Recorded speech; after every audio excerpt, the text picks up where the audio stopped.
Was here when it was built, and I remember when they started broadcasting.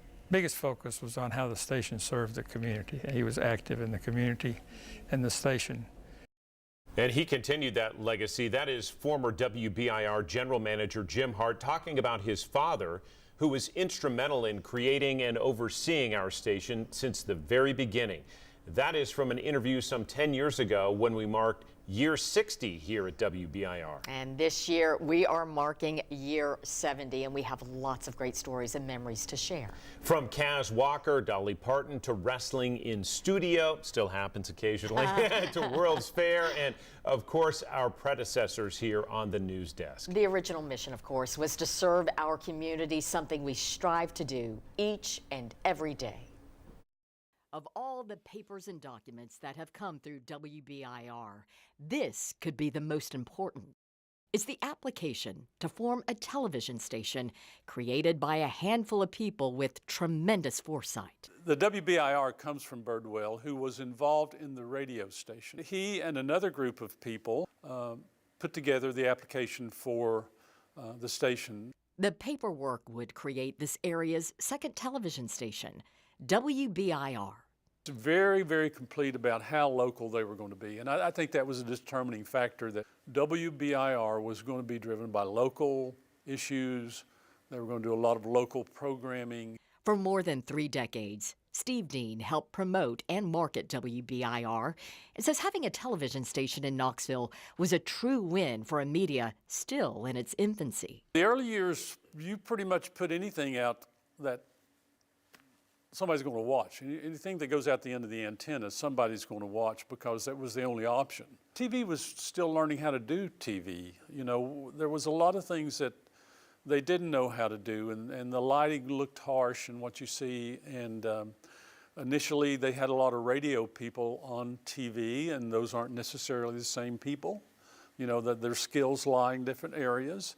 But it was just a fascination. In the 1950s, to have a television station in your city and to have a way to receive it on your set was like the ultimate thing for a family. In those early days, Channel 10 provided all types of programming, from children's shows to afternoon movies. Rex Rainey did a movie show in the afternoons, and so he became a media personality. Where the opportunities were to put something on that the network didn't compete with, the station began to grow audience more and more. The 11 o'clock news. Your reporter, Carl Williams. Good evening. In fact, radio personalities soon wound up on television anchoring the news. Doc Johnston, there was Carl Williams. These are people who came over from radio into TV, and they were very popular.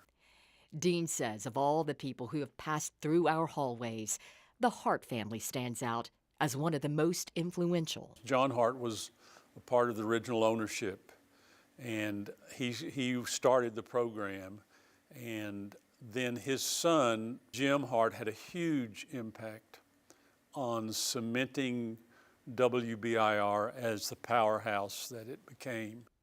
And that original application, which outlined the very purpose of Channel 10, still remains true to the words written 70 years ago. And we stuck to that, and I felt like that was what made us as successful as we were. And we try to stick to that mission each and every day. Steve Dean credits Jim Hart with a lot of wins for the station, including, of course, the beloved Heartland series and our Straight from the Heart slogan, which remains our North Star to this day. And you can scan a QR code on your screen right now. At our website, you can read much more about the history of Channel 10, and we are grateful to Leanne Bowman, our producer, who helped find those documents just a few days ago and say, hey, we need to pay attention. Exactly, and there are more surprises to come. Trust me, folks, this is going to be a fun year of celebrating. All right.